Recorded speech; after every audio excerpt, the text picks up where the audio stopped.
নামাজ শর্ত হওয়ার এক নাম্বার কারণ হলো শরীর পাক থাকতে হবে। কি থাকতে হবে? শরীর পাক থাকতে হবে। শরীর নাপাক থাকলে আপনার নামাজ হবে না। এজন্য শরীর সব সময়ের জন্য পাক ও পবিত্র রাখতে হবে।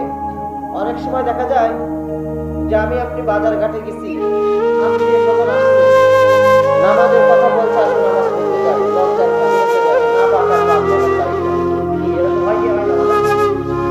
আপনার নামাজ পড়বেন কার হুকুম? এটা আল্লাহর হুকুম। আর আপনি মানুষ বলছেন লজ্জার খাতিরে আপনি নাপাক অবস্থায় আল্লাহর কাছে যাচ্ছেন, আল্লাহ ইবাদত করতেছেন। এটা কি বেয়াদবি হয়? কি হয় না বলেন? বেয়াদবি হয়। আর এই বেয়াদব কি আল্লাহকে পছন্দ করে না ঘৃণা করে? ঘৃণা করে। কাজেই আমরা প্রত্যেকে মুসলমান, আমাদের শরীর সব সময়ের জন্য পাক ও পবিত্র রাখার চেষ্টা করবো। আল্লাহ তৌফিক দান করুন, আমিন। তাহলে